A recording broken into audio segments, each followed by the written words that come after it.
Olá, sejam muito bem-vindos ao AceleraCast, o AceleraCast de número 52. Estamos com um convidado super especial, mas antes disso eu vou pedir para que vocês nos sigam nas redes sociais, tanto na minha pessoal Marcelo Charra, quanto na da Aceleração de Vendas, Instagram, YouTube, etc e tal.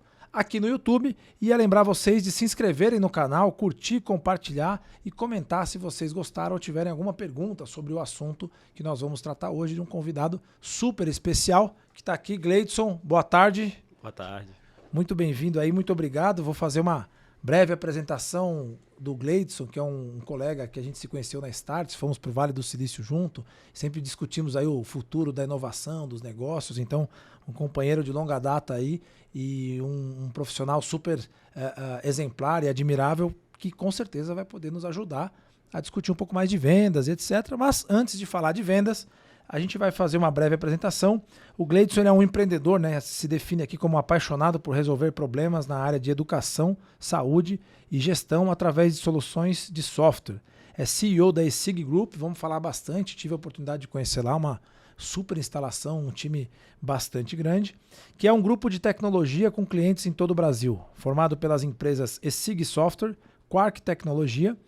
Trabalha há mais de 20 anos com desenvolvimento de software em várias frentes, tem uma grande área também, a parte das universidades, vamos falar disso, né? E além disso, ainda é o principal autor do sistema acadêmico SIG, utilizado hoje por mais de 40 universidades e institutos federais do Brasil, da solução SIG Educ, usada por mais de 1 milhão de alunos na educação pública das soluções Quark, sistema de gestão SaaS voltado para clínicas e gestão de pessoas. Ele ainda é desenvolvedor de software desde os 13 anos, ou seja, desde jovem já entrou para essa área, e é engenheiro da computação, mestre em sistemas distribuídos e doutor... Caramba, essa aqui eu não sabia não, doutor? Porra! Doutor em linha de produto de software, foi docente de ensino superior por 10 anos e liderou diversos projetos de criação de software. Seja muito bem-vindo, Gleidson. Muito obrigado, agradeço o convite, espero poder contribuir com algo e com certeza aprender muito com você, né? Nosso grande colega aí, grande autoridade de vendas. Boa, muito bom. Cara, e para começar, eu fiz a apresentação formal aqui que a gente sempre faz, né? Mas eu ia pedir para você se apresentar sem dizer quem você é. Ou talvez apresentar o Gleidson até ele ir para a faculdade, né? Quem que é o Gleidson, né? O Gleidson, até ir para a faculdade, era um cara que tinha um ideal de construir softwares que facilitassem a vida das pessoas. Um apaixonado por programação, sempre desde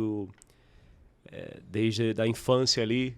Meu pai, ele tinha um comércio e comprou um computador ali naquela época, década de 90, né? Era o início, efetivamente, eu tinha ali 12, 13 anos de idade, né? E quando eu vi aquele computador, comecei a mexer naquele negócio. Me apaixonei por aquilo e sempre tive um viés e uma vontade de utilizar a tecnologia para resolver problemas práticos. Isso é uma coisa que sempre me motivou.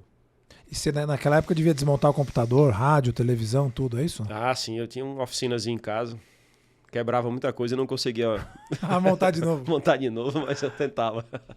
Que legal. E o seu pai tinha um comércio do quê? Cara, meu pai, ele trabalhava no Banco do Brasil e tinha uma farmácia e um comércio de variedades. Tá. E era nesse comércio, chamava Casa Lima, que foi quando eu tive, digamos assim, o primeiro contato com um PC, né? E você chegou nessa fase ainda antes da faculdade, entre os 13 anos aí que você começa a descobrir a programação, e a faculdade a fazer algum empreendimento, alguma coisa que você colocou para o mercado, coisa do tipo? Não, a história foi mais ou menos assim. Naquela época não tinha YouTube, então você não podia aprender as coisas como hoje é muito fácil, né? Uhum. Então qualquer um que realmente quer aprender vai lá na internet e acha. Mas eu fiz cursos. Então tinha uma escola que naquela época era muito conhecida, chamada Data Control. Cheguei a fazer cursos lá. Tinha escolas lá no próprio estado do Rio Grande do Norte. Então você tinha que fazer coisas presenciais. E eu fiz um curso de programação. Minha primeira linguagem foi uma linguagem chamada Visual Basic. E no final desse curso, quem tivesse, digamos assim, a melhor nota ou uma das melhores notas, tinha uma oportunidade de emprego. E aí eu tive essa oportunidade, meu pai não deixou eu trabalhar, eu acho que foi uma decisão acertadíssima, porque não era o momento de trabalhar ali, mas eu fazia softwares para empresas em troca de ali uma bicicleta, alguma coisa do tipo ali. Também fiz o software para o próprio comércio do meu pai. Sempre foi o objetivo assim, eu sempre me motivei para fazer alguma coisa que resolvesse um problema. Nunca fui aquele cara que se motivou para, vou fazer um software aqui para aparecer uma coisa na tela que não serve para nada. A minha grande motivação era, peraí, eu preciso fazer com que aquilo ali tenha alguma serventia na prática, né? Que ela resolva algum problema real. Legal. E eu estava anotando aqui para fazer a pergunta, você falou que é um resolvedor de problemas, né? Tento ser. Tenta ser. Qual foi o maior problema que você já resolveu na sua vida? Em todos os aspectos, assim, fala assim, esse aqui foi difícil de resolver. Cara, não diria que foi o maior que eu resolvi, mas o maior problema que talvez eu já passei e que, óbvio que eu empreendi coisas para resolver, mas foi no nascimento do meu primeiro filho, que ele nasceu prematuro, com 32 semanas, e foi uma coisa ali que de uma hora para outra, agora, nasce. E assim, aí, naquele momento foi um momento muito... de um dia para o outro ali, eu estava trabalhando, tal, esposa grávida, e a gente com a agenda da semana, e aí na quarta-feira já planejando a quinta, e quinta-feira meu filho nasce, e aí você muda, e aí você conseguir, na realidade, gerenciar toda essa jornada, né, da continuidade do trabalho com essa questão da vida pessoal, mas graças a Deus, apesar dessa situação, saúde 100%, um menino com a saúde lá em cima e danado muito danado. Muito danado, que bom. Se puxar o pai, tá bom, né? Espero que puxe. Coisa boa, pô, é legal, né? Porque a gente às vezes tenta sempre trabalhar dentro do controle, né? Porque a gente que trabalha com empreendimentos ou é dono de algum negócio, sempre focado muito no controle. E às vezes a vida vem e apresenta algumas situações que... E essa questão de ser pai ensina você a saber lidar com um sentimento de impotência. Porque, por exemplo, até então, quando não é o caso, mas assim, você está doente. Então, beleza, eu estou doente e tal, é uma situação que você não liga muito, mas acho que todo mundo que quando vira pai ou mãe, vê na realidade seu filho doente ou uma situação dessa, você tem que saber administrar coisas que não estão sob o seu controle, né? Porque na vida da gente, empresarial, tem coisas que estão sob o nosso controle, e é a grande parte delas, e isso a gente tem que agir para resolver. Mas se a gente sofrer por coisas que não estejam sob o nosso controle, a gente acaba, enfim, desenvolvendo uma ansiedade, ficando ali a coisa pior do que... E acaba atrapalhando para resolver os problemas que estão sob o seu controle. Sim. É isso mesmo. Eu acho que sempre a vida vai ensinando pra gente, né? E eu trouxe um pouco essa pauta um pouco mais pessoal, porque a gente fala muito de inovação, e a inovação consome grande parte da nossa agenda, né? Assim como o mundo corporativo também acaba consumindo, talvez, mais até do que deveria da agenda de todos os executivos, trabalhadores, homens, mulheres, enfim. E aí a vida vai mostrando que existem alguns caminhos talvez mais orgânicos, menos binários, menos racionais, etc. e tal.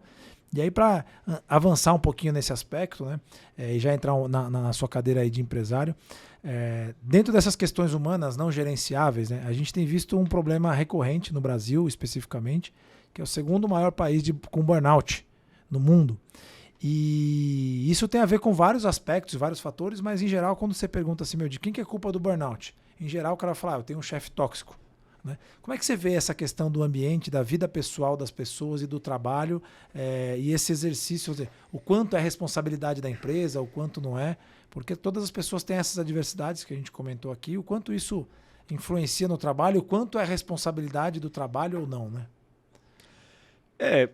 Eu vejo assim, tem um livro, né, que acho que é Limitless, o nome dele, que ele coloca que a sua motivação, ele é definido por propósito, mais energia, mais os pequenos passos simples, os simple small steps. E isso é um ponto, fazer um parênteses sobre isso, falo já, mas no que tange também assim, a separação da vida pessoal e profissional, cara, hoje em dia, ainda mais no home office. O home office trouxe uma maior dificuldade ainda de você separar. Nós, na área de tecnologia, trabalhamos hoje praticamente como regra em home office.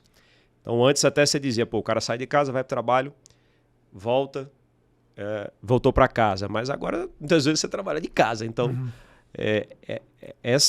a sua saúde, né, mental e física, ela está muito ligada também com a sua performance no trabalho. Agora, o que acontece muitas vezes é que o ambiente, Claro que você tem que ter um ambiente saudável, por exemplo. A gente se preocupa muito com isso. A gente já foi 5 vezes certificado pelo GPTW, já foi 2 vezes eleito como a melhor empresa para se trabalhar no nosso estado, que é o Rio Grande do Norte.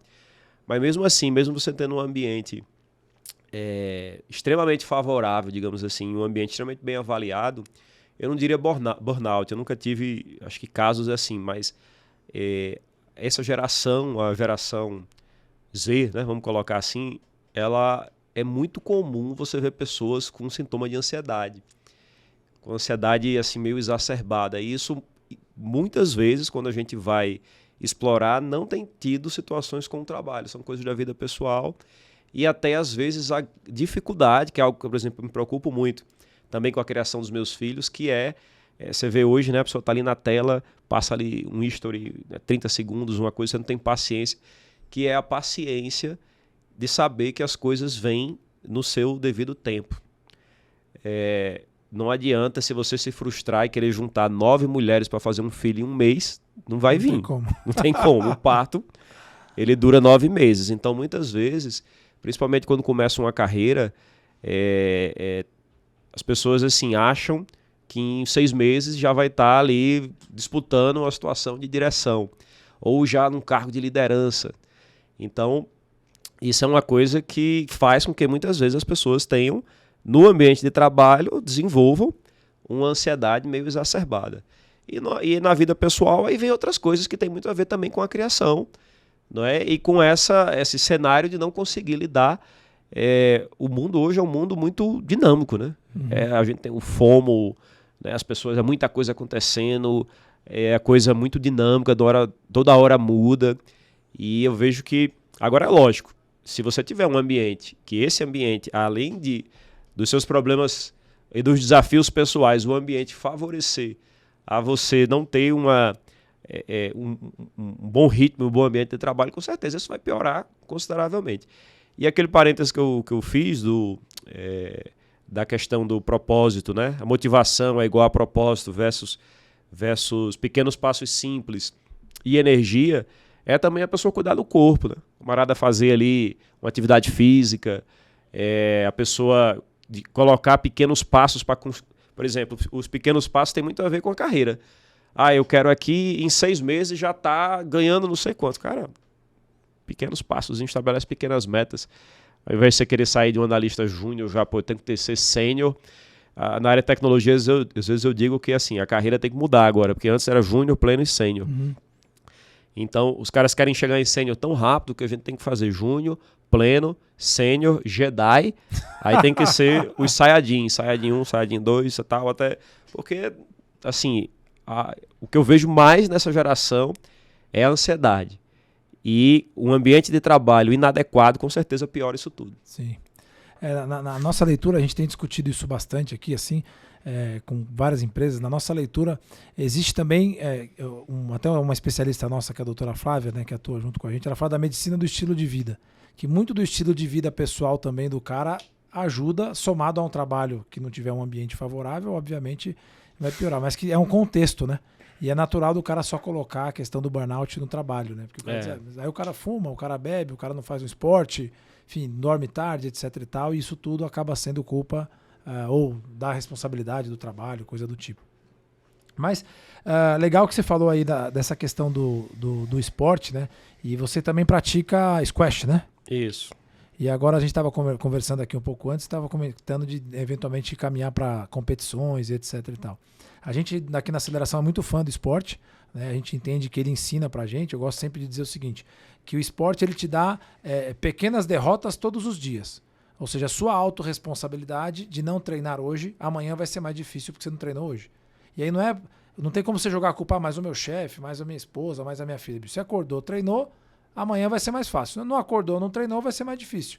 Então ele cobra essa autorresponsabilidade e os benefícios dos pequenos passos todos os dias, né? Então eu queria que você trouxesse um pouquinho qual a importância para você do esporte, como é que você vê a importância do esporte para a vida executiva, para a vida corporativa, né? Como é que você entende os benefícios aí dessa prática? Show. Cara, primeiro que eu concordo com isso, eu acho que o esporte ele aumenta e ele ensina a questão da competição. de você saber viver a competição empresarial do dia a dia e saber aprender com seus erros. Principalmente o esporte individual, por exemplo. Eu pratico squash e você não pode sair de quadra lá dizendo, poxa, mas foi o outro colega, foi o zagueiro, né? Futebol, às vezes o cara quer culpar alguém, mas no esporte individual não. É você, a sua cabeça e o seu físico. E isso é bom porque você saber lidar com as derrotas é algo muito importante. Porque, em geral, você vai perder muito. Não só no esporte, mas na vida também. E as derrotas da vida são as mais duras do que as do esporte. Mas a do esporte ensina você a como lidar com as derrotas da vida. Agora, principalmente, é aprender com as derrotas da vida. Porque eu já vi muita gente dizendo assim, esquece o passado. E eu digo, de jeito nenhum, esquecer o passado. Aprende com o passado, você não pode esquecer o passado. Quando eu escuto essa frase, alguém dizendo, não, deixa isso pra lá, esquece o passado. Eu digo, ops. Esquece não, porque se você esquecer, você vai repetir esse mesmo problema. Então você tem que aprender com o passado. E os erros do dia a dia, as derrotas que você vai tendo. Pô, eu tento fazer ali valida uma hipótese. E, errado, quebrei a cara, fiz besteira nisso. Isso você tem que engolir, né? Não pode ter ego na hora dessa, saber que a derrota vem para lhe ensinar. Mas, além disso, cara, assim, eu até tava comentando com um cara lá que é meu treinador de squash, o Márcio, dizendo o quanto, por exemplo, esse ano eu disse, esse ano eu vou colocar uma meta de melhorar meu físico. E aí, assim, meta pra mim é com indicador. Então, assim, eu quero melhorar meu físico, quero diminuir meu percentual de gordura, tal, não é só em quantidade de treino, né? Porque às vezes a galera diz, não, eu vou treinar 100 vezes no ano. Sim, mas posso treinar 100 vezes no ano e não chegar a um resultado adequado nisso. Então, o quanto isso me ajuda no dia a dia. Porque, por exemplo, toda vida que eu começo a diminuir meu percentual de gordura, ficar mais rápido no esporte, ficar mais... eu penso mais rápido. Eu sou mais produtivo. Assim, impressionante como melhora tudo, sabe? Sim. É um negócio que o cara... Puxa, aí você quer mais, sabe? Aí eu quero, na realidade, dar mais no esporte, porque também no trabalho, que é essa fórmula. Ou seja, o propósito, né, versus energia, versus pequenos passos simples. O esporte, além dele te ensinar isso, ele te dá energia. Para que você possa, na realidade, colocar lá a sua força e essa energia nos seus desafios do trabalho. É, isso aí. E você começa, não sei se você treina cedo ou não? Não, treino meio-dia, cara. Meio-dia? Caramba, coragem, meu. Vai ter ar-condicionado? Às vezes não, quadra de squash não. Não, né? Porque em Natal, meio-dia é dia, Natal né? sempre tem um ventinho razoável. Tem um ventinho bom, né? Coisa boa.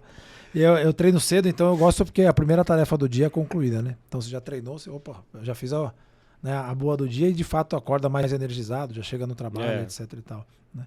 E tem um pouco disso, de você também se autodesafiar, né? Então, acho que cada um colocando o seu KPI, né? Pode ser, quando você fala assim, o cara vai fazer 100 treinos. Pode ser que o dele seja 100 treinos, porque ele nunca conseguiu treinar 100 dias seguidos, por exemplo, né? Então são as métricas parciais, né? A gente fala do time de vendas lá, o cara quer ter o indicador lá de aumentar 30% as vendas. Fala, cara, mas você precisa começar a aumentar. Mas se ele estiver sentindo a energia dele aumentar, já é um resultado. É isso aí. Então já é um resultado. É isso aí. Maravilha. E agora vamos migrar aqui então um pouco para falar a gente está falando aqui dessa questão da ansiedade, né? E você é da área de tecnologia e a gente se encontrou aí num fórum que é a Starts, que é um fórum que fala bastante de inovação e etc e tal. E a inovação traz essa questão que você falou do FOMO, né? Fear of Missing Out, quer dizer, você está sempre fora de uma novidade que aconteceu e que você não está sabendo. E o que eu queria é que você trouxesse um pouco, você falou um pouco antes, né? Algo parecido com uma frase que eu gosto muito, que a natureza não dá saltos, né? As coisas têm um tempo de acontecer. Então, até a inovação surgir e ela, de fato, impactar as pessoas, ela tem um tempo e você nunca sabe qual é a que vai impactar, né? Então, carro elétrico, aí daqui a pouco você vê que carro elétrico não dá porque não tem distribuição de energia. E aí vai indo e as coisas ao longo do tempo vão se equilibrando. Como é que você faz aí para se manter atualizado e ao mesmo tempo não sofrer de ansiedade, especialmente no seu segmento que é de tecnologia, que talvez de todos os de inovação é o que é mais rápido e mais sensível às mudanças? Tem algumas coisas aí. Assim, a primeira coisa que muitas vezes é renegada, deixada de lado, é a questão da base. A tecnologia, ela vem de uma ciência. Ou seja, várias coisas, a tecnologia muda, mas a ciência ela é mais estável. Então, quando você olha para uma tecnologia procurando entender a base dela, como é que ela é construída e os princípios que estão ali por trás, é muito mais fácil você acompanhar a evolução das tecnologias. Quando você olha para a tecnologia somente tentando entender o modus operandi do funcionamento dela e não a base dela, a tendência é que você tenha dificuldade de acompanhar, porque cada tecnologia tem uma forma de funcionar, mas no aspecto, o princípio dele, ela vai só sofrendo ali pequenos aprimoramentos, né? Pequenas melhorias. Então, focar na base é importante. E aí, nessa questão, o que eu vejo muitas vezes, assim, já vários profissionais que acabam sofrendo do FOMO ou até de frustrações de não conseguir evoluir, é por falta de foco. Duas coisas, falta de foco e de rotina. Por exemplo, uma das coisas que eu mais valorizo é a melhoria contínua. Para mim é das mantras aí que eu tenho na vida profissional, na vida pessoal e na empresa, no dia a dia, é o que eu busco mais, tirar as pessoas da zona do conforto no sentido de que elas empreendam realmente a melhoria contínua. Mas é impossível, eu não diria que é impossível, mas é muito difícil você fazer a melhoria contínua sem você ter rotina. Porque se você chega e diz assim, não, mas eu quero aprender tecnologia tal. Aí passa um mês, você diz, e aí, cara, não tive tempo esse mês não. Esse mês teve isso, teve aquilo, outro tal, beleza. Vou anotar aqui, daqui a um mês eu pergunto de novo. Cara, e aí? Mas esse outro mês eu também tive isso. Se você não tiver rotina no seu estudo, dizer assim, olha, eu vou tirar ali, nem que seja meia hora por semana, mas começa com pouco, mas é ter a sua rotina de estudos. E a outra coisa é foco, porque também não adianta, se você tem um monte de tecnologia para dominar, você tem que começar dominando algumas. Muitas vezes, e vem a questão do FOMO, é que você vê um mundo de coisas, né, e você não consegue dominar nada daquilo, você fica extremamente superficial em todas elas. Então, assim, tem que estabelecer um planejamento. Você diz, cara, eu vou primeiro dominar isso aqui, depois eu vou dominar esse outro e colocando isso na sua rotina de estudos. Eu já vi realmente muito profissional que se frustra, que fica com dificuldade porque ele estabelece um rol ali de coisas extremamente amplo e, no final das contas, não consegue dominar, porque é muita coisa hoje em dia, né? Então, isso você tem que ir aos poucos e dominando cada tecnologia, e aí você vai fazendo uma escadinha, né? Legal. Foi legal que você falou do foco aí, né? Porque eu acho que é bastante isso. Eu costumo ver muitas dessas questões da inovação como distração, né? Então, quando você não sabe para onde você quer ir, aí uma série de distrações. Qualquer caminho vale. Qualquer caminho vale. E aí eu brinco aqui que a gente fala que o cara tem um biscoito emocional, né? Então, quando ele vai lá e quer saber de todas as tecnologias, e não de uma específica com profundidade, isso tem algum valor para ele. Nem que seja para chegar no bar e falar, nossa, eu estou dominando tudo de ChatGPT. Na semana seguinte o cara está dominando tudo de outra coisa, né? O cara quer... Mas de fato, às vezes isso é só para abastecer o ego do cara, no sentido dele dizer que ele conhece tudo, mas no fundo não conhece nada, né? E eu penso que o problema do foco tá um pouco aí, né? Assim, cara, para que você quer isso? Qual o objetivo? Com que finalidade você está estudando isso? É só para dizer que você sabe? Que é o propósito lá daquela equação. Que é o propósito. Propósito vezes energia vezes pequenos passos simples. E isso tem a ver também com a situação de livros. Do mesmo jeito que eu falei de academia, que não é uma crítica, porque se o cara for 100 vezes para academia é excelente, 200 vezes é excelente. Mas eu também já vi assim, vou ler 10 livros no ano. Mas isso tem que estar, 12 livros no ano. Mas isso tem que estar concatenado com uma estratégia. Sim. Eu vou ler 12 livros, mas de quê? Não é? O que é que eu quero evoluir, do qual a leitura desses 12 livros vão me ajudar. Se o meu objetivo é melhorar em vendas e desenvolvimento pessoal, então eu vou escolher esses 12 livros que estejam concatenados com esse assunto. Que às vezes o cara, eu vou ler 12 livros, eu quero, mas de forma bem aleatória, vê lá o que aparece na promoção, compra. Opa, isso aqui compra, né? Mas então o esforço e da sua melhoria contínua ele tem que estar vinculado com o seu foco e com a estratégia. Ou seja, eu costumo estabelecer meu planejamento estratégico pessoal, né? O ano. Esse meu ano é nisso, até às vezes no meio, né? Isso eu disse, meu ano é marketing e vendas e aí eu estou investindo muito tempo nisso. Mas eu já tive ano de, por exemplo, de fazer atualização tecnológica em assunto tal. Eu coloco E aí eu vou norteando boa parte das coisas que eu vou lendo, que eu vou fazendo, naquele foco que eu estabeleci. Para me resolver e ajudar em um problema concreto também. Sim. Né? Então essas coisas têm que estar muito ligadas, cara. O Pareto não tem um princípio dele à toa, né? Sim. Do 20-80. E é muito verdade. Se você olha no dia a dia, às vezes se gasta um esforço gigante ali com os 80, que na realidade não tem quase... não resolve muita coisa no nosso dia a dia, né? Sim. E aí, juntando esses dois conhecimentos, então da inovação, né, e da tecnologia, etc e tal, como é que você vê aí o futuro do presente da inteligência artificial, né? Então a gente, teve uma revolução aí, ou pelo menos sempre vende-se como uma revolução e às vezes é a mesma coisa de uma outra forma. Mas eu acho que a inteligência artificial não, né? De fato parece que é mais um step que a gente está andando como a internet, né? Que não existia. Quando começou a existir, cara, realmente apareceu algo novo que é complementar a tudo, mas esse aqui não tinha antes. Como é que você vê a inteligência artificial? Boa parte dessas tecnologias que estão, digamos assim, mudando todo esse cenário são tecnologias já bem antigas. A rede neural artificial, que é a base de tudo, inclusive do ChatGPT, que é uma rede chamada rede generativa, ela é uma tecnologia antiga. Só que na época, e teve um tempo ali que ficou o inverno da inteligência artificial, que não teve muita evolução, e aí depois o hardware... Isso é que ano, mais ou menos? Do inverno? É. Cara, depois ali de 80 até mais ou menos agora, o início, aqui 2010, digamos assim, foi quando a coisa voltou a aquecer. Em 1970 já tinha essa tecnologia? Tinha, redes neurais? Sim. A ideia do perceptro, do neurônio, é matemática isso. Sim. Isso é matemática. Só que você não tinha hardware para treinar. Então, por exemplo, quando eu fiz meu curso de engenharia da computação, para você treinar uma rede neural, e a gente fazia isso para identificar um cachorro, um gato, você passava um dia treinando. Um dia para treinar. Numa câmera ele vê que é um cachorro, que é um gato. Não, sim, na câmera é para você identificar uma imagem. A Sim. câmera captura e passa para a rede neural e diz, isso que é animal é esse? Aí ele vai dizer, isso aqui é um cachorro, é um gato e tal. Aí para isso você tem que passar para ela um monte de imagens de cachorro e de gato para quem diga, isso aqui é um cachorro. Aí você manda 5.000 exemplos de cachorro, isso aqui é um gato.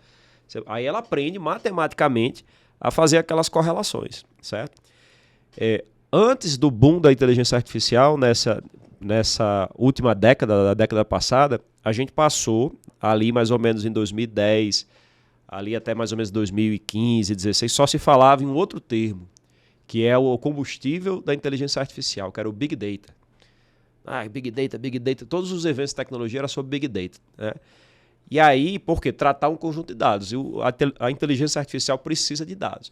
Aí, quando foi 2016, 2017, se começou a utilizar muito ali, isso já é mais onde ficou mais latente isso. Não se começou aí, mas ficou mais latente. O uso do que antes era usado somente para placa de vídeo de computadores, só os gamers usavam GPUs, placas de aceleradores gráficos. E colocaram para treinar redes neurais. E essas GPUs tornaram o processo muito mais rápido. É tanto que a NVIDIA já passou de 1 trilhão aí de valor do mercado, porque ela é um dos principais fornecedores. E dentro dessa guerra tem uma série de coisas, até os Estados Unidos proibindo para vender para a China e tal, porque isso é estratégico. Neste meio tempo ainda, surgiu o GPT, que apesar de ser ChatGPT, mas GPT é o nome de uma rede neural, é um tipo de rede neural. Que ela veio de uma outra rede neural que o objetivo era fazer geração de cadeias de texto. O que acontece é o seguinte, é que historicamente, sempre nas revoluções industriais, se perde emprego, mas outros são criados. Só que na história da humanidade, os empregos eram perdidos na situação mais assim, digamos, de força, de automação, de fábrica. Eu tiro ali boto o robô, mas a grande situação agora é que a inteligência artificial está entrando realmente no aspecto mais da inteligência, né? E isso vai, de fato, mudar, porque, veja, qual foi o grande acelerador que nós tivemos dessa fase da inteligência artificial? Foi a questão da GPU em termos de possibilidades de hardware. E imagina aí quando a computação quântica tiver, de fato, virar uma realidade e algo for muito mais rápido do que a gente tem com a GPU.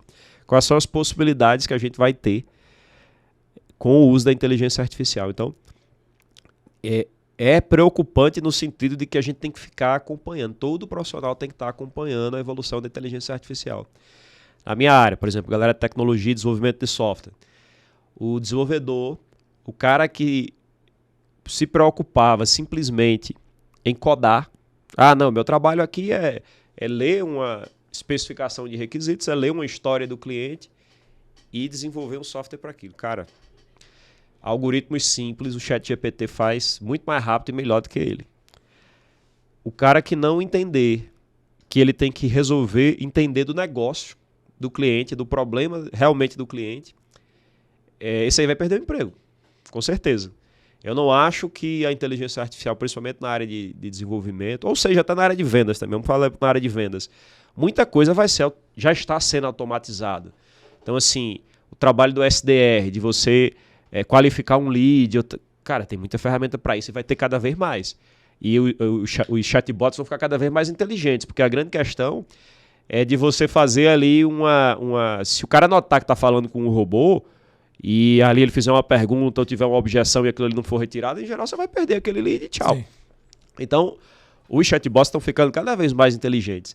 Mas, assim, numa hora H que realmente você for fazer uma demonstração e precisar retirar uma objeção ou entender, aplicar um spin selling bem feito para poder entender de fato a situação do problema daquele cliente, que é único, não é? A rede neural não está treinada com o problema dele. Aquele Sim. problema daquele cara é único. Vai exigir, sim, e vai precisar de um closer, de um vendedor. Só que esse cara tem que estar cada vez mais antenado no problema do cliente. Assim como o desenvolvedor também tem que estar antenado no problema do cliente. Porque pensa aí, se a inteligência artificial for resolver todos os problemas, assim, não, software a inteligência artificial cria. Então você chega aqui e diz, olha, chega lá para o ChatGPT e diz, me crie um sistema que me faça faturar o dobro. Aí o concorrente do lado diz, me cria um sistema que faça faturar. Então pronto, todo mundo vai ser o Nirvana o negócio, vai ser um paraíso. Não funciona assim. A gente vai continuar tendo problemas práticos relevantes, mas o camarada que não usar a inteligência artificial para acelerar o seu dia a dia, tipo, faço analogia com o Homem de Ferro, né? Tony Stark é sem IA. O Homem de Ferro é com a IA. O cara tem lá um monte de... Continua sendo um humano, mas ele tem ali um monte de ferramentas tecnológicas que ajudam ele a levar para outro patamar. Legal. Pô, você já me deixou ansioso aqui, velho, porque agora já tenho que saber mais de inteligência artificial. E para quem está assistindo a gente aqui, o Gleidson, e quer começar a saber os vendedores do time de vendas, enfim, os líderes, fala assim, o que eu preciso saber sobre inteligência artificial? Porque é um universo infinito, né? Mas como é que você recomendaria para o cara começar? Porque eventualmente o cara ouviu falar de ChatGPT num universo distante, algo e tal, né? O que você recomendaria aí como 2 ou 3 passos para dizer, cara, isso aqui é o básico que você precisa começar a brincar, saber, ou essas são as fontes, enfim, como é que você... Falando de vendas especificamente, né? Eu acho que se ele não está usando o ChatGPT, já é um alerta para, dado uma coisa que ficou viral em novembro do ano passado, então já fica o alerta. Você diz, você não está usando ainda? Se não tiver nem o login no ChatGPT, então você está muito atrasado. Já fica um grande alerta, porque... E assim, primeiro... Desculpa, o ChatGPT já é a casca do que precisa saber, né? Assim, a história de rede neural, o passado da inteligência artificial, você não precisa saber nada disso. Não. O ChatGPT já é a casca do tipo, cara, você não sabe mexer no Google. É tipo isso? Exatamente. Na realidade, desde do advento mesmo do ChatGPT, que praticamente para mim é o inverso. Porque o que é que acontece? O Google, você busca as coisas e vai catando. Então, supondo que você tem uma seguinte dúvida. Olha, qual é a melhor relação de CAC e LTV? Aí, se você coloca no Google, você diz, qual a melhor relação de CAC e LTV? Ele vai te dar um monte de site para você ir atrás. Já faz um bom tempo que eu faço o contrário. Eu vou no ChatGPT e diz, qual a melhor relação de CAC e LTV para o mercado de software SaaS? Aí, coloca lá.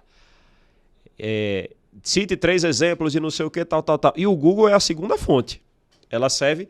Aí você tem um cara que é o meio termo disso, que é o Bing da Microsoft, que ele te responde e ao mesmo tempo dá as fontes.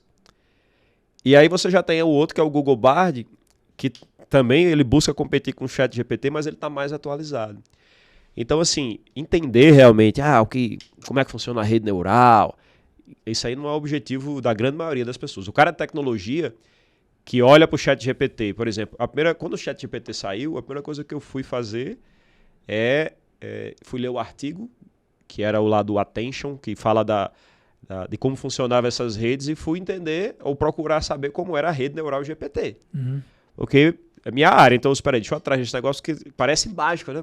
Parece mágica, mas não é mágica não, é matemática ali por trás. Mas usar no seu dia a dia, então assim, poxa, eu vou... tive uma dificuldade com esse cliente aqui, aí eu vou perguntar ao ChatGPT. Tem um cliente com essas características e tive essa dificuldade, o que é que você me recomenda? O que é que ele vai fazer? Imagina o ChatGPT como alguém que pegou a internet todinha, assim, entre aspas, né? Que pegou um monte de site da internet, compilou o conhecimento e está te entregando um conhecimento relevante daquilo, está te economizando você ir buscar coisas no Google. Então, o vendedor ele pode chegar lá e dizer qual é a melhor abordagem de lidar com clientes desse segmento. Também não quer dizer que tudo que tem lá é verdade, não. Como ele é um gerador de texto, muita coisa ele erra. Apesar de que eu acho que a taxa de erro é baixa, mas ele erra muita coisa. Você trouxe um negócio legal assim, né? Às vezes a gente conversa com os vendedores e fala, pô, mas o cara vai me dar a resposta certa? Porque a primeira reação do ser humano, quando é algo novo, é criticar, né? Ah, mas ele não me deu a resposta exatamente como eu queria. E aí eu brinco, falo, cara, ele na verdade é um funcionário seu. Ele vai te dar uma parte da resposta e obviamente que vai te dar caminhos para que você trate esses caminhos e crie os seus, né? Então o fato dele trazer algo muito pronto não quer dizer que ele tem que trazer algo 100% pronto. Mas ele não deixa de te ajudar na eficiência quando você pergunta quais as principais objeções de vendas no segmento tal. Talvez daquelas 10 você vai usar 8. Sim, com certeza. Ou 6. Mas pô, ele já te ajudou a Porque depende do seu mindset. Você vai usar aquilo para te acelerar ou vai ser uma bengala para você? Porque se você achar que aquilo ali é a resposta, não, eu vou só pegar e passar. Aquilo ali é um input a mais que você vai ter. O input já bem tratado, mas não é verdade absoluta. Sim. É o que você falou ali, ele te deu 10 coisas que em geral ele pegou, alguém resumiu, né? Ele foi treinado por um monte de páginas da internet e alguém te resumiu aquilo ali em um monte de conhecimento. Mas não quer dizer que isso é a verdade absoluta, no seu caso. Mas é uma forma, é uma fonte extremamente relevante para você considerar. Legal. E agora juntando as duas pontas aqui, né? Vendas do nosso lado e tecnologia, inovação do seu lado. Você vem, como você disse, esse ano seu é o ano de marketing e vendas aí, né? Quer dizer, você vai se especializar está se especializando, né? Nesse conteúdo, e a gente tem conversado também, implantado algumas novas rotinas lá na sua empresa. O que mais, se fosse citar aí talvez um ou dois tópicos mais relevantes do que você descobriu de novo em vendas, né? E eu faço essa parte porque muitas pessoas falam, vendas é dom, né? O cara tem o dom de vender, etc e tal. E pode ser que ele tenha uma predisposição, assim como ele tem o dom de programar, né? Mas tem que estudar lá para poder cada vez ficar melhor, né? Sim. O que você talvez seria as suas duas principais descobertas em relação a vendas que você falava, cara, eu pensava de um jeito, quando eu fui me aprofundar, eu entendi que é de outro. Cara, primeiro assim, a máquina Vendarketing, ela tem que estar muito bem. São duas pontas muito importantes de você afinar, né? Então, vou falar primeiro de vendas. Venda é muita técnica. E essa questão Você já tinha essa percepção antes do aprofundamento desse ano? Eu tinha percepção mais difusa. Tá. E eu passei a ver realmente a importância do processo, a importância de você colocar lá a análise dos dados, né, de você de fato ter um processo de venda, de você saber utilizar de forma correta os gatilhos mentais, saber utilizar de forma correta o spin selling. Ou seja, você tem uma série... E, cara, é um grande problema, inclusive mão de obra de vendas, porque isso não se ensina. Né? Não existe um curso de vendas, não existe uma faculdade de vendas. Existe a gente aí para resolver esse problema. Existe a aceleração de vendas para resolver esse problema, mas eu digo assim, na educação existe. formal. Toda vez que eu faço palestra, eu peço para o pessoal levantar a mão. Quem é bacharel em vendas aqui, levanta a mão. Pois é. Né? Então, não tem, né? Exato. E até quando você abre uma vaga, é uma certa dificuldade de você captar closer, SDR. Às vezes o pessoal não sabe nem o que é SDR, o que é closer. Mas assim, a importância do processo, a gente tem focado muito em ter realmente um funil em Y, ou seja, poder ter o inbound e o outbound. A ideia do outbound é você implementar a questão da receita previsível, mas o inbound é muito importante para a gente, ainda é o que traz mais. Só que também no inbound, aí você entra no inbound, na parte de tráfego. É programação pura. Aí você começa a ver que ali a análise de dados, a questão de copywriter é muito importante. Teste AB. A validação de hipótese, tudo isso. E isso muitas vezes é uma dificuldade nos times, você tem que pegar Por exemplo, a pessoa que fez um curso de marketing, às vezes tem uma grande dificuldade de fazer análise de dados, não é? Já um cara que veio da engenharia, às vezes também tem uma dificuldade no criativo. Uhum. Então, exige um perfil de profissional que seja um cara que, ao mesmo tempo, entenda, no caso do marketing, de copywriting, que ele entenda de gatilhos mentais, mas que ele também entenda de tráfego, não é? E que entenda de análise de dados. Então, é uma máquina que o dom, claro que é importante. O dom é importante, né? Tem o Gallup, o Instituto Gallup, que fala, né, dos pontos fortes. Ou seja, ele mapeia o talento do ser humano em 34 talentos, ou 32, não me lembro agora, mas aí todo mundo tem o seu DNA, que são os 10 principais talentos. Aí se você tem aquele talento e trabalha para fortalecer, aquilo vira um ponto forte. Então, ou seja, existem alguns talentos de relacionamento que se o vendedor tem, pô, favorece, óbvio. Mas, por exemplo, se ele usa o dom e não usa processo, a tendência é que, agora, se aquele cara tem um talento e ao mesmo tempo segue o processo, conhece as técnicas, conhece bem o spin-selling, conhece bem, por exemplo, os gatilhos mentais para utilizar, ou seja, ele está treinado em retirar objeções, conhece bem o produto, principalmente, que ele está vendendo, que isso é uma coisa também de times de tecnologia, que é conhecer bem o produto, do mesmo jeito que o desenvolvedor, né, tem que conhecer ali a realidade do cliente e tal. É importante também que o cara de vendas conheça muito bem ali o que o produto faz, até porque ele está vendendo aquele negócio, né? Então, assim, para mim, o principal desafio desse ano tem sido fazer de forma efetiva um funil em Y. Depois que entra, você tem que realmente, né, na hora que os dois entram lá, você tem que fazer a sua conversão funcionar na sua máquina de vendas. Mas o meu foco esse ano tem sido fazer um funil em Y forte. Então, uma das principais descobertas, talvez você deixou vamos dizer, ficou menos difuso, né, como você disse, a importância do processo para vender mais e melhor. Para mim é essencial. Para mim está claro o quanto é importante. E qual outro insight que você teve assim? Você falou, cara, putz, eu vi a venda de um jeito e agora que eu estou me aprofundando. Então, uma delas é que o processo é fundamental, né? O que mais você aprendeu? Tem mais alguma coisa que você... Cara, eu diria os gatilhos também. Tá. Eu acho que... A reação, né, eu brinco que o gatilho mental ele é processual, né, velho? Você usa, o negócio dá resultado. É mágico, assim. Né? A gente fala aqui bastante de soft skills, né? A gente deu um treinamento essa semana de escutativa, por exemplo. E quando você domina a técnica de escutativa e está na presença e na consciência de usar, porque esse é um outro step, né? O fato de você saber gatilhos mentais não quer dizer que você está toda hora ativo nessa... Sim. Você tem que saber quando vai encaixar o correto. E tá atento, né? Porque às vezes você tem o conhecimento, mas não... E no processo de escutativa você fala, cara, quantas camadas eu consigo desvendar do meu interlocutor quando simplesmente eu escuto ativamente. E que ele diz, cara, o produto tá caro, mas ele tá querendo dizer que ele não gostou do produto ou que a solução dele... Ou quando ele vê que... Né, no meio da frase dele, ele diz, cara... A gente foi recentemente numa empresa e o cara disse mais ou menos umas 8 ou 9 vezes na reunião, cara, nós temos esse problema, precisamos de uma consultoria. Nós temos esse problema. Você fala, bicho, o cara tá desesperado para comprar, velho. Essa foi a mensagem que ele passou pra gente. Mas se você não tá atento, né? E essas técnicas que, embora são chamadas de soft skills, que tem por denominação ser competências não binárias, então na matemática o cara é sim ou não, né? Sim. Mas na escutativa, quanto você é bom de escutativa, né? Mas isso se complementa ao processo, e legal que você trouxe isso, mas eu te cortei aqui. Então, voltando para você a bola aí, você estava falando dos gatilhos mentais, por exemplo, na importância que ele tem dentro de um processo de vendas, por exemplo, e o quanto é um outro ensinável. Ponto muito importante, além dos gatilhos também,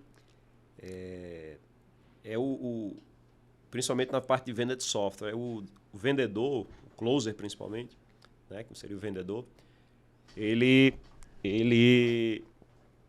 tem que agir como um pouquinho de um product owner ou de um analista de requisitos. Porque a evolução do produto ele é muito definida pelos motivos de perda. E quando você não, por exemplo, você olha lá e diz assim, motivos de perda, aí coloca lá no CRM, falta de contato, não achou a funcionalidade. Aí se o cara for tentar depois, ele diz, não, mas qual a funcionalidade que ele sentiu falta? Vou tentar contato. Ele não vai te responder nunca mais na vida. Sim. Então aquela reunião lá, e aí você conseguir extrair daquele momento o que é que ele sentiu falta no produto, ou se ele deixou de fechar o negócio, né? Deixou de apertar a mão porque ele sentiu falta de alguma coisa, isso é uma habilidade de análise do produto. O camarada tem que conseguir extrair E muitas vezes identificar, peraí, ó, eu tô tendo uma tendência aqui que tem muita gente não fechando o meu software porque ele está sentindo falta desta feature. E aí a gente precisa, na realidade, colocar aquilo ali no nosso pipeline de desenvolvimento. Então, o cara que trabalha com vendas complexas e no caso aqui de software, ele tem que estar ligado que é função dele também ser uma espécie de product owner ou analista de requisitos, porque o time de vendas ele não é só aquele que recebe o produto pronto e vai vender. O retorno de vendas é algo extremamente importante para definir o roadmap da evolução daquele produto, principalmente na categorização de forma mais objetiva possível dos motivos de perda. Sim. E até como talvez na volta do Product Owner, né, ele também tem que ser um consultor ali para poder entender a dor do cliente. Né? Muitas vezes o cliente não sabe quais são as possibilidades de solução. Né? Exato. Ele sabe que ele tem um problema. Cara, não estou conseguindo gerir a minha área de RH. Esse problema ele sabe, mas ele não sabe às vezes nem o que é DP, nem né, cabe a você decifrar isso para ele. Né? Exato. E nessa linha, então, assim, eu acho que os aprendizados aí, né? A questão dos gatilhos, e vou extrapolar aqui também para a importância das soft skills como técnicas e não como dons, né? Então, de fato, você tem lá uma pessoa que tem o dom de ouvir. Pô, o cara é bom, o cara senta, ouve, né? Mas você pode desenvolver isso tecnicamente. E do outro lado, a questão dos processos aí, né? Como é que você vê a questão dos vendedores? Aí olhando assim, e aí não precisa ser só os que você conviveu aí da sua operação, mas vendedores de modo geral, né? Você está fazendo curso numa empresa X ou numa outra empresa. Como é que você vê os vendedores aqui do Brasil que você tem contato, desde um cara de shopping até o cara que vende software numa IBM, enfim. Como é que você poderia traçar o perfil desse cara e, eventualmente, quais são os principais gaps que esse cara... vou chamar aqui de oportunidades. Onde estão as principais oportunidades do que você vê de material humano, né, no campo social dos vendedores e o que eles mais apresentam assim de oportunidades de desenvolvimento? Como você generalizou a pergunta. Pode especificar. De forma muito... Mas assim, eu diria assim que o brasileiro em si, ele tem um poder de persuasão de vendas. Nativo. Acho que de forma não generalizada, mas assim, se você olha na população, você vai tirar muita gente que tem ali, digamos, vamos falar de dom, o dom de vender. Já é diferente do francês que já tem o dom de não vender, né? Agora, a grande questão de fato é essa união com o processo, a teoria e as técnicas. É isso que, de fato, eu sinto falta de forma geral. Assim, quando você começa a conhecer bem as técnicas de venda, você vê o quanto aquilo ali... o quanto vendas não é um pouquinho de arte, mas é muito mais ciência. E aí, se você une a arte desse vendedor, que nativamente ele já consegue lhe persuadir com essa ciência, cara, eu acho que a gente teria resultados melhores aí em todas as áreas. E aí, fazendo uma provocação aqui, você acha que o que eu tenho visto no campo, né, no dia a dia, tá difícil ser um bom vendedor porque as competências racionais, tecnológicas têm evoluído muito. Então, a gente estava comentando aqui antes, né? O cara precisa saber de LinkedIn, aí ele precisa fazer uma pesquisa no LinkedIn, que não é só pesquisar o nome do cara. Né? Você tem ali o EO, o sim, não, já é uma camada mínima de programação, né? E aí depois o cara tem que fazer uma automação no CRM dele, que ele tem que integrar o e-mail, etc e tal, que para quem é programador é simples, mas para o vendedor é uma dor, né? Então, o que eu tenho visto é a grande dificuldade assim, de você ter que ampliar muito o conhecimento de várias frentes e que não são tanto do domínio natural do vendedor. Talvez ele estudar sobre escutativa e negociação é algo que ele faz até entusiasmado. Agora, o cara estudar sobre como fazer a melhor pesquisa no banco de dados LinkedIn é mais difícil. Você vê que na camada de programação, indo para os programadores, eles passam também por essa dificuldade no sentido de estarem sendo exigidos a terem mais soft skills do que tem hoje. Porque para o programador aprender as coisas lógicas e matemáticas, mamão com açúcar, é a característica dele. Você sente a necessidade que os programadores deveriam ter uma camada complexa de desenvolvimento de soft skills? Olha, a questão da comunicação e trabalho em equipe, isso é meio que básico até para o desenvolvedor, mas muitas vezes a gente acha... É básico dele precisar ter, mas não dele já ter. Muitas vezes acha dificuldade porque tem muito perfil da galera que é mais introspectiva, que não...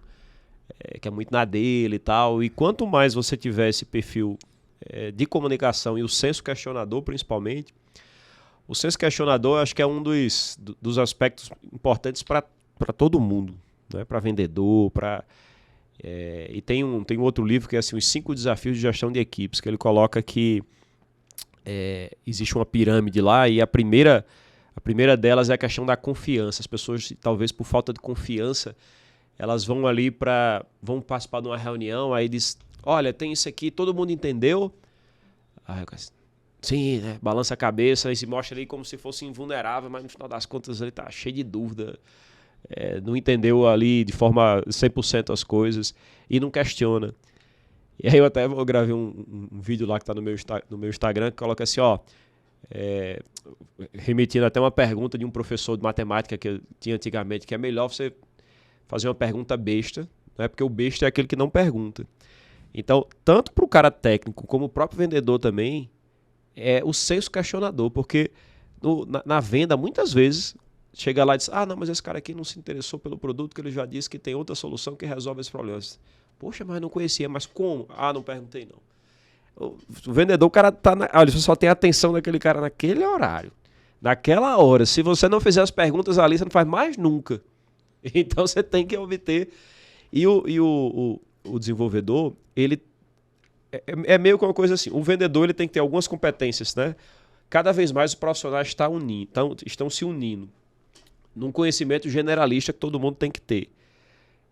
Essa parte que você falou de tecnologia, saber, por exemplo, o que é um front-end, o que é um back-end, o que é uma API e como é que se integra coisas de API.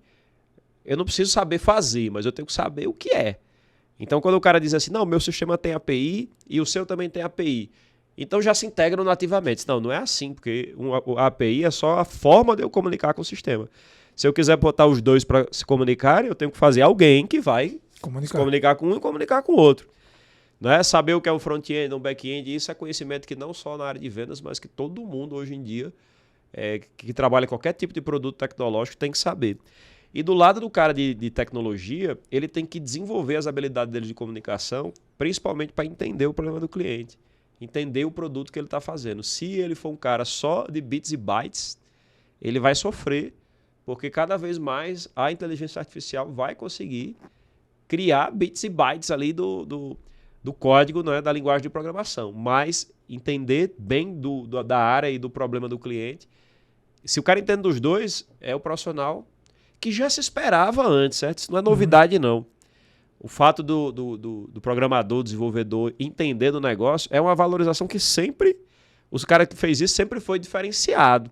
Mas agora está se tornando uma necessidade, quase como uma obrigação, porque ou ele faz isso ou ele está fora do jogo. Sim.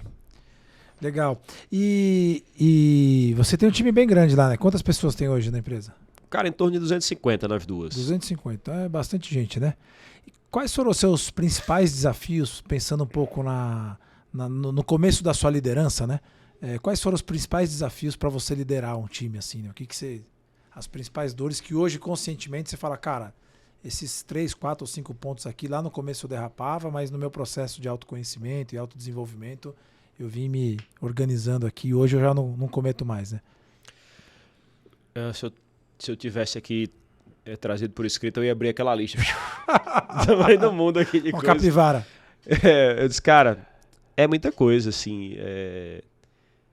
Eu acho que eu, particularmente, assim, procuro praticar muito essa ideia da melhoria contínua e não retroagir. Se eu olho para o ano passado e eu vejo que eu estou igual a esse ano, para mim está tudo errado. Uhum. Tem que ter uma grande diferença. E no meu aspecto de liderança, eu ainda acredito muito na liderança pelo exemplo. Mas eu acreditava muito nela no passado e fazia muito o uso somente da liderança pelo exemplo. E muitas vezes não procurando entender assim, aquela pessoa, aquele colaborador, como ele pode se encaixar. Óbvio que a gente não pode adaptar 100% a empresa a cada pessoa, mas assim, eu buscava mais, vamos remar aqui, a gente tá num barco, vamos remar, eu remo nessa velocidade, todo mundo vamos remar nessa velocidade. Aí muitas vezes a liderança pelo exemplo é bom, mas quando você não olha a individualidade de cada um e o time de cada um, você acaba puxando numa velocidade, às vezes, além do que aquelas pessoas podem dar naquele momento, e isso é uma coisa que não é legal. Nesse tempo, e a pandemia me fez muito me transformar nesse tipo, que foi, eu passei, o meu ano de pandemia foi meu ano de, praticamente assim, de comportamento humano. Então, eu só lia livros sobre comportamento humano, sobre como inteligência positiva, talentos, inteligência emocional, coisas que eu pudesse, até porque as pessoas estavam num momento fragilizado, com medo, e aí você precisa motivar time, você precisa liderar tudo remoto, né? Como é que você... Então, ferramentas de engajamento, ferramentas de... Nesse tempo, assim, o que de fato eu fiz foi... Hoje a gente coloca muito no processo, que é o uso tanto da inteligência positiva quanto dos talentos, que é do Instituto Gallup. Então, lá quase com todos, desde a seleção, a gente faz testes de sabotadores e de inteligência positiva para saber o que é que de fato ali o cara tem de sabotador dentro das técnicas da inteligência positiva.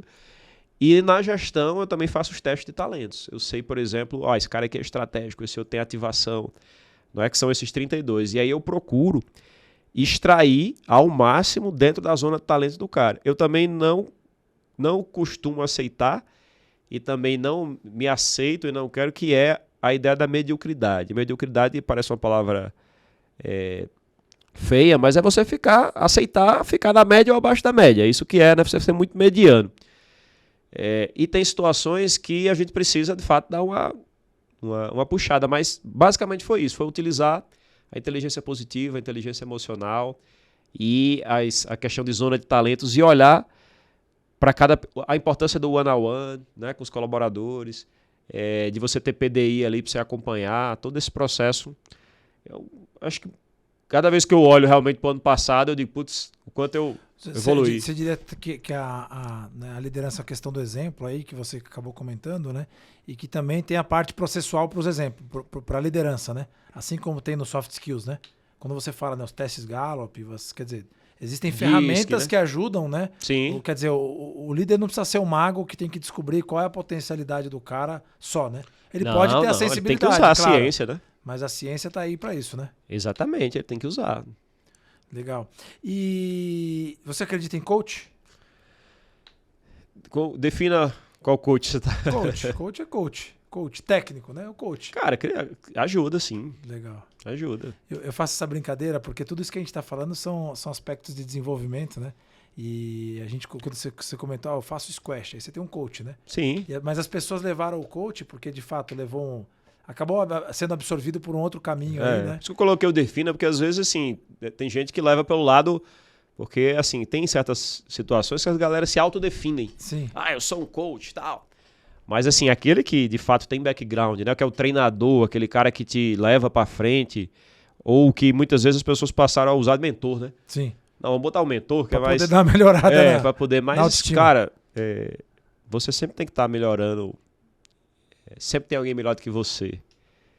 Isso é regra. E se você consegue se juntar ou escutar alguém melhor do que você, ou que já passou pelo seu caminho, ou passou por aquele caminho que você está querendo passar, é a melhor coisa que tem. Porque, por exemplo, quantas vezes eu te perguntei coisas de vendas? Uhum. Por que eu vou... beleza, eu vou atrás, vou fazer uma série de coisas, mas você é um especialista nessa área. Então, às vezes, né? Várias vezes eu cheguei e disse, Marcelo, o que é que tu acha disso? Então, eu tenho na minha vida, tenho várias pessoas que são referências em algumas coisas. E eu procuro utilizar o conselho dessas pessoas porque é muito importante você saber que você está num local... Se você gosta de estar num local onde você é o mais inteligente da sala, você tem um problema.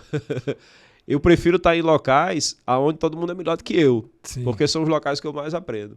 Legal, muito bom. Para ir para nossa reta final aqui, Gleidson, você está implantando lá, quer dizer, você é um especialista eu vou chamar aqui de processos, mas de desenvolvimento de software, doutor, né? Especialista é pouco, né? Doutor. De processo, implantação, desenvolvimento de software. Nessa jornada sua de automação, né, das vendas, então eu imagino que em algum tempo, talvez 1 ou mais anos para trás, você deveria ter uma venda tradicional, né? Ali com 1 ou 2 pessoas no time de vendas e tal. E aí você entendeu a importância do processo e foi se aprofundar. Qual a parte mais dolorida dessa migração, né, de ter a consciência de que tem um jeito, vamos dizer assim, talvez mais eficiente de fazer e colocar em prática mesmo? Onde é que está a dor dessa virada? Cara, é a galera comprar a ideia. E muitas vezes, assim, você diz, pô, dá pra gente vender 10 vezes mais do que o que a gente vende, 20 vezes mais do que a gente vende. Dá essa agonia, né? E aí o cara, como? Aí ele começa a ver, na realidade, a coisa melhorando. E aí você vai implantando o processo, vai mexendo cada coisa e os pequenos passos simples vão fazendo sentido. Aí vai melhorando, vai melhorando, vai melhorando. E aí depois o time todo vai comprando a ideia de que pode realmente aquela coisa inicial de que dava para vender 20 vezes mais, realmente pode se tornar verdade se aqueles passos forem de fato efetivados, né? Agora, claro que não depende, é um flywheel, né? É uma cadeia, ou seja, você tem vendas, você tem a parte de serviços, você tem um CX, porque também não adianta você converter e dar churn rapidamente. Sim. Ah, não, beleza, vendas converteu, mas o cliente 2 meses deu churn. Ou o cara, por exemplo, a plataforma deu problema e também deu churn aquilo ali. Então, sua relação com a LTV vai para o espaço, porque o seu LTV vai ficar sendo extremamente prejudicado, né? Mas é essa a ideia. Sempre passa por pessoas, apesar da gente estar tecnologia, inteligência artificial, tal, mas a grande maioria dos desafios passa por pessoas. Sim. Por você fazer ela adotarem os processos, comprarem a ideia, comprar a sua liderança, não é? De estar engajadas com propósito. Então, esse é o principal. Legal. Você fala isso, a gente tem sentido bastante isso. A gente estava essa semana em 2 empresas muito tradicionais, uma do mercado imobiliário, que fatura mais de 1 bi, e uma outra do mercado de máquinas agrícolas pesadas, né, tratores, etc. e tal. E nas duas, a gente colocando um pouco dessa nossa visão, que foge um pouco do que a gente vê, né, nessa questão do cara, rapidamente mude o seu processo de vendas e venda o dobro, né? Então começou com rapidamente, a gente falou, opa, mas que é justamente esse, cara, o primeiro ponto é quanto de flexibilidade, tem o time de vendas para mudar. Porque implantar o CRM é a parte mais fácil. Ainda mais e ainda resiste, né? E ainda resiste. Só que aí a parada é aquela história, né? Tem uma história que eu gosto bastante assim. Se você tiver que colocar um chimpanzé tocando trombone em cima do pedestal, não começa comprando o pedestal, né? Porque o pedestal é a parte mais fácil, né? Você começa ensinando o chimpanzé a tocar trombone. E aí eu faço essa analogia no sentido, cara, não começa pelo CRM. Vamos começar pela parte mais difícil, que é quanto o time está disposto a comprar uma nova história. E o nosso desafio é, por que a gente, como consultoria, acredita, o líder que compra acredita e o time de vendas não acredita? Porque o time de vendas e o líder não estão na mesma página. Talvez se o time de vendas tivesse passado 1 ano na Startse, ele ia falar, opa, é possível. Ou 1 ano num curso de vendas, enfim. Mas a gente vê que existe um gap tanto de conhecimento quanto de flexibilidade para se desafiar no novo, de dizer, cara, eu posso vender 30% mais. E aí, quando a gente entra nas empresas, a gente fala assim, cara, mas a economia está ruim. E a gente sempre vê, e eu defendo isso, pelo menos como uma certeza do meu lado, cara, o grau de ineficiência dentro do seu time de vendas, ele é muito maior do que o crescimento potencial da economia. A economia vai crescer 3%, 4%, 5%, 10%. O grau de ineficiência no seu time de vendas é 30%, 40%, 50%. Porque eu tenho um vendedor que não sabe mexer no CRM. Você comentou um pouco do diagnóstico, né, dos times de vendas aí. A gente usa 4 camadas aqui, né? A primeira é comportamental, saber se o cara se conhece, se ele conhece perfil comportamental. A segunda é conhecimento de produto. Aliás, são 5 camadas. Conhecimento de produto. A terceira, performance.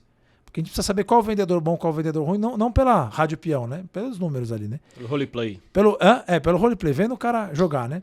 E as últimas 2 camadas uma conhecimento de técnicas de vendas. Então, se eu falar spin selling para um vendedor, ele sabe o que é. Gatilhos mentais, ele sabe o que é. Escuta ativa, ele sabe o que é. E se ele sabe o que é, ele sabe de fato utilizar, né? E por último, não menos importante, que é um dos grandes gaps que a gente encontra, é conhecimento de processo de vendas. O cara não tem nenhum conhecimento. Aí você implanta um CRM, que vem um time de tecnologia, os caras fazem um setup de tudo, e o cara não entende a teoria básica de processo. Que para passar de uma etapa para outra tem que ter um gatilho de passagem. Para ele é uma coisa só, né? Só tem uma caixinha no... Você pedir para o vendedor desenhar um gráfico de processo, vai ser uma caixona grandona, né? Com um monte de etapas. Então, eu estou colocando isso mais para poder justamente dizer, né, que essa dificuldade a gente encontra todos os dias aí. E é legal que você trouxe ela. Para a gente ir para a reta final aqui, ô Gleidson, Conta um pouquinho da sua empresa pra gente aí, em que estágio que ela tá, quais são os próximos passos, desafios, o que você tem colhido aí ao longo do tempo, né? E o que se tornou a sua empresa no pós-pandemia. Ah, legal. Então, a ESIG Group é um grupo, são duas empresas, uma é focada muito para o mercado de educação pública, que é a origem de tudo, que é a ESIG Software, que nasceu lá em 2011. Essa boa parte dos colaboradores, né, estão nela. Tem atuação aí no Brasil todo. E a Quark Tecnologia foi um spin-off. Ela inicialmente nasceu dentro da própria ESIG, onde a gente buscou, na realidade, criar lá um departamento de software SaaS para o mercado de saúde, educação e tal. E aí depois eu vi que a cultura desses times eram bem diferentes, ou seja, o cara que faz o desenvolvimento por encomenda e por consultoria é bem diferente do cara que trabalha para o mercado SaaS. E a gente viu que essas coisas não estavam dando certo juntos, então spin-offou, gerou a nova empresa, que foi a Quark Tecnologia, e que também ela nasceu com algum conjunto de produtos, e depois desses produtos a gente foi validando algumas hipóteses e decidiu fazer um Pareto também lá, focar em 2, 3 principais. E assim, para mim tem sido um desafio, porque são duas operações diferentes, apesar de ser software, mas um é software para corporações, mesmo que sejam públicas ou privadas, mas para corporações. E aí você tem um tipo de ticket, um tipo de consultoria envolvida, muita customização no software. E esse outro lado aqui você tem que entender muito mais do mercado, de tendências e de fazer coisas que sejam relevantes para todo mundo. Nesse meio tempo também eu procuro envolver o mínimo as pessoas nas duas, porque é um desafio. E aí vem muito daquela questão também do autoconhecimento que eu falei da liderança, porque tipo, eu consigo trafegar bem nesses dois lados. Mas não é uma regra. Muitas vezes as pessoas têm dificuldade. E aí você pergunta aquele líder do passado, o Gleidson do passado, diz, pô, mas se eu consigo, por que você não consegue? Aí há muito tempo eu já disse, pô, não, mas realmente eu já vi que não é a regra as pessoas conseguirem. E eu consigo muito melhores resultados e performar muito mais se eu colocar cada pessoa no quadrado correto dela. E no final das contas, não é porque eu consigo que eu tenho que fazer os outros conseguirem. Então é melhor cada um funcionar bem dentro da sua engrenagem do que a gente colocar dessa forma, né? E aí são 2 mercados que a gente tá crescendo. A gente, nos últimos, desde a pandemia, aí vai ser o 4º ano que a gente cresce mais de 2 dígitos, não é? Enfim, esperamos aí continuar nessa crescente. Muito aí também nesse aprimoramento com a parte de vendas. Não existe expansão sem vendas. Ou seja, vendas é o coração. E aí muitas vezes, por exemplo, eu sempre tive, apesar de ser um cara de origem, digamos assim, nerd, um cara aqui de programação e tal, mas, por exemplo, na ESIG Software, que é a primeira empresa, durante 6 anos eu fui o time de vendas. Sim. Eu vendia, eu fazia apresentação e tal. E eu costumo dizer até hoje que todo mundo tem que ser vendedor, porque a venda, você vende a sua ideia, você vende a sua empresa, você vende seu negócio, não é só o produto que você está vendendo. Então, assim, a forma de você persuadir e tal, todo mundo tem que estar ali, né? Às vezes até eu coloco, todos somos vendedores. E o CEO tem que ser o maior desses vendedores, no sentido de promover, porque às vezes as pessoas acham, pô, o cara não deu nada, vai ser vendedor. Esse cara, vendedor é extremamente importante para qualquer negócio. Uhum. E a carreira de vendedor, o cara pode ser um vendedor muito bem sucedido. Desde que, de fato, ele acredite dele entender essa venda como ciência, de que ele converta, né, de faça todo esse processo. Mas, assim, a gente está bem motivado aí para os próximos anos. Todo esse processo que você falou, da gente estar implantando processos, de estar, tanto no marketing quanto vendas, unindo as coisas, avaliando dados, tal, isso tem dado resultado.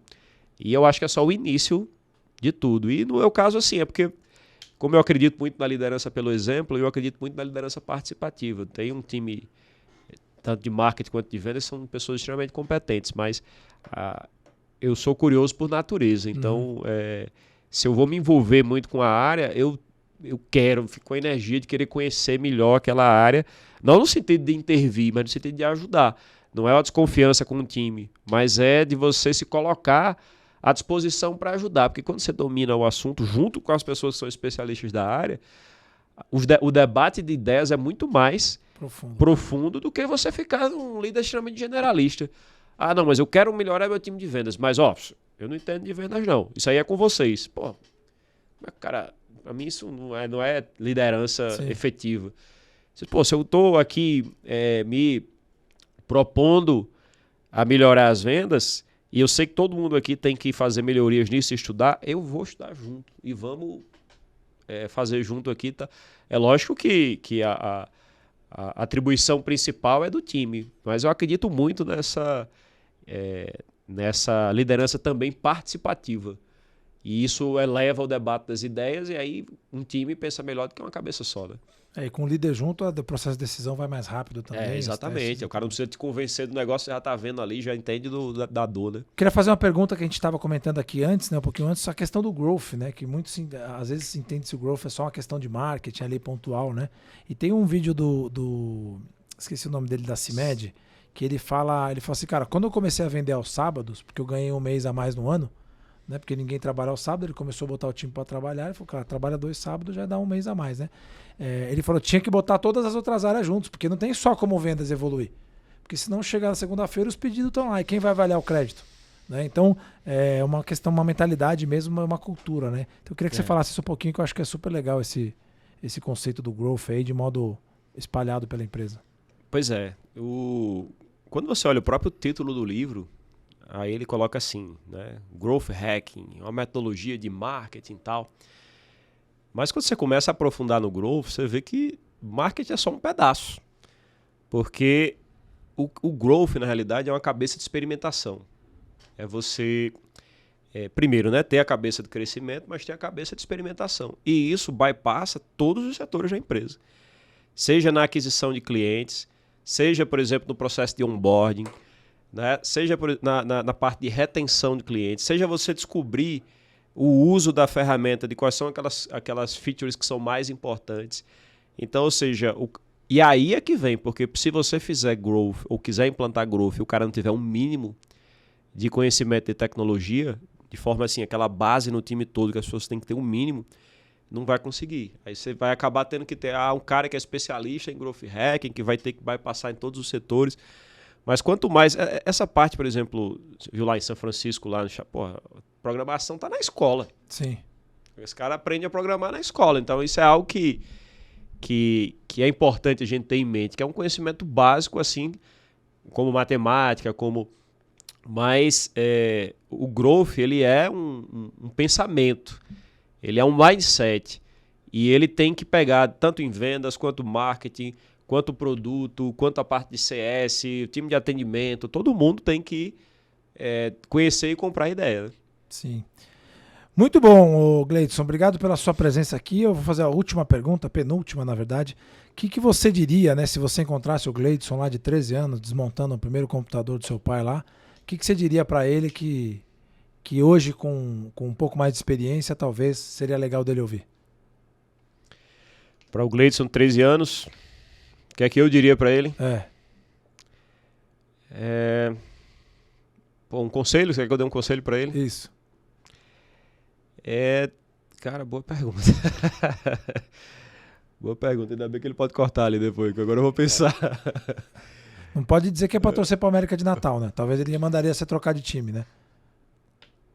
Eu diria para ele, dado esse tempo todo aí que se passou, é que durante aquele Gleidson lá de 13 anos que estava na área de tecnologia, quando chegou num tempo ali, ele ficou na dúvida, né? Pô, vai para tecnologia? Não vai? Ali quando foi para escolher para o vestibular, eu diria para o Gleidson de 13 anos que tivesse certeza de seguir a paixão dele. E que continuasse... Ainda bem que aquele Gleidson continuou, né? Apesar dele... Como todo jovem, né? Acho que é muito difícil você ter uma coisa ali com 13 anos de idade e você em nenhum momento você passar alguma dúvida na sua cabeça. Pô, será que é isso que eu vou seguir para minha carreira? Às vezes você fica pensando ali no universo de possibilidades, principalmente quando você vai fazer o que na nossa época, né? Acho que na sua também era vestibular, né? Eu diria para ele assim que acredita na paixão, porque quando você trabalha com aquilo que é a sua paixão, você não consegue diferenciar do trabalho e divertimento.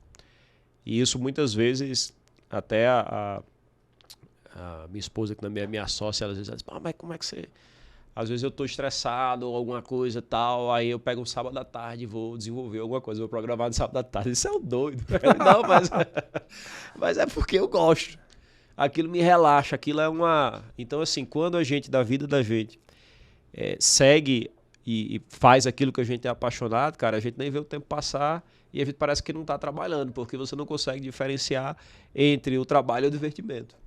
Que legal, bem isso mesmo. E aí sim, agora para a gente encerrar como última palavra, se você tivesse a oportunidade de falar para os, não sei se 6 bilhões ou 7 bilhões de habitantes da Terra, já estamos em 7, não? Deve estar entre 6 ou 7 bi, né? Se pudesse dar um conselho agora para os habitantes da Terra, né? Os encarnados, vamos dizer assim, o que você diria para eles de tudo que você aprendeu aí em relação à aprendizagem sobre a vida? Cara, os da Terra, mas principalmente os do Brasil, eu diria que não se inova e não se evolui sem debate de ideias. Eu acho que a gente vive um momento que as pessoas parecem que, principalmente na política, elas não se dão, assim, é uma opinião formada e que não se dá ali, digamos, o debate, como a sociedade só evolui com a troca de ideias. É você, de fato... e eu acho que no mundo todo isso é importante. Você falou da escuta ativa aqui, né? A gente tem que saber escutar, tem que saber escutar as ideias dos outros. E eu acho que o principal é isso, é debate. Acho que está faltando muitas vezes, assim, uma certa intolerância ao debate. Acho que no ambiente de inovação ele é muito natural, porque a gente, no ambiente da empresa, mas às vezes na sociedade isso não está muito natural, né? Você vê os grupos de família, as coisas Sim. ali, e as pessoas muitas vezes assim não querem, na realidade, discutir mais ideias. Existe hoje muito mais certezas, porque assim, eu acho que quando a gente está empreendendo, claro que a gente tem algumas certezas, mas imagine que você também é assim, você coloca o ônus da dúvida. Peraí, eu tenho que validar muito mais hipóteses do que eu tenho que, de fato, eu tenho certezas. Não é? Então, eu acho que isso para a vida, um pouco mais de tolerância, de debate de ideias, que eu acho que isso faz com que todo mundo cresça.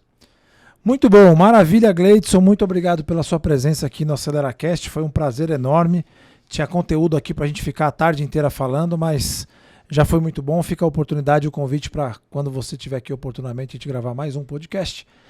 E agradecer todo o time da Aceleração aqui, o Fê e o Alvinho que está na retaguarda aí, vão produzir todo o podcast pra gente. Lembrando vocês de que nesse podcast 52 vocês podem aí nos seguir nas redes sociais para vocês se inscreverem no canal, curtir, compartilhar e comentar aqui no YouTube. Foi um prazer mais uma vez ter o Gleidson aqui. Valeu, Gleidson, muito obrigado. Eu que agradeço o convite aí e abraço a todos. Valeu, turma, muito obrigado. Vendas, vendas, vendas. Uou!